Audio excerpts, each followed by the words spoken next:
Fala pessoal, passando aqui rapidinho para a gente fazer um bate-bola e discutir sobre o uso das equações que estimam o risco de falência renal na DRC. É uma recomendação nova, uma novidade que o Cadigo trouxe agora de 2024 e não tem como a gente dizer que isso já não faz parte da nossa prática do dia a dia do cuidado do paciente com DRC.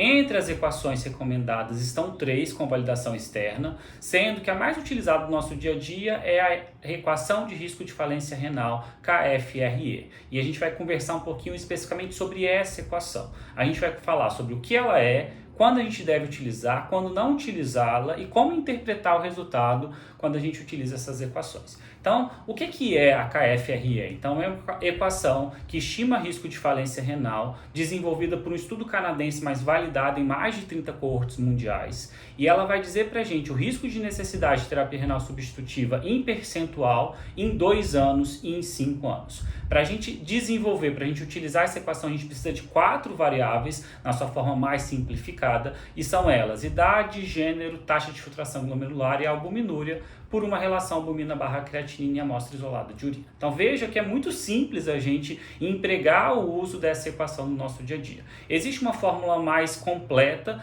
que leva em consideração, além dessas 4 variáveis que eu falei para vocês, mais outras 4 variáveis, que é o cálcio, fósforo, albumina e bicarbonato sérico. Entretanto, a acurácia, quando eu utilizo mais essas outras 4 variáveis, não foi muito superior à fórmula simplificada. A gente tem utilizado mais a fórmula simplificada no nosso dia a dia.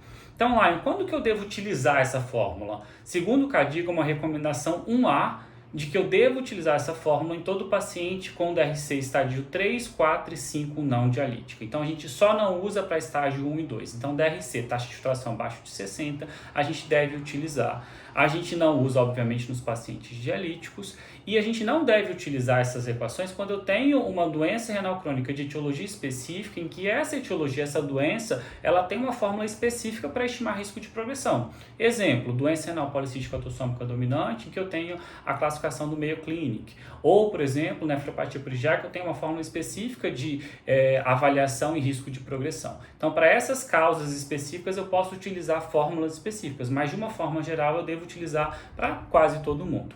Certo? E como que eu devo interpretar? Então, o Cadigo ele diz que é uma recomendação 1A justamente porque com o resultado desse risco de progressão, eu consigo planejar o cuidado do meu paciente com DRC. Então, por exemplo, ele fala, se eu tenho um risco maior que 5% em 5 anos, esse paciente precisa de acompanhamento com o nefrologista. Se eu tenho um risco maior do que 40% em 2 anos, esse paciente ele precisa de um preparo já para terapia renal substitutiva, conversar sobre terapias dialíticas, a confecção de acesso vascular se for para hemodiálise, treinamento para diálise peritoneal se for para diálise peritoneal, avaliação de doadores vivos para um transplante preemptivo. Então, antes a gente tinha um planejamento de cuidado no DRC que ele era exclusivamente dependente da taxa de filtração glomerular. Mas hoje a gente já tem um planejamento de cuidado e essa figurinha aqui ela é muito legal porque ela mostra justamente isso, que eu posso planejar o meu cuidado de acordo com a minha estimativa de risco. Então, gente, é uma fórmula super acessível, é uma fórmula muito fácil de ser aplicada, é uma fórmula que a gente precisa incorporar no nosso cuidado do nosso paciente do dia a dia. Até mais, um abraço.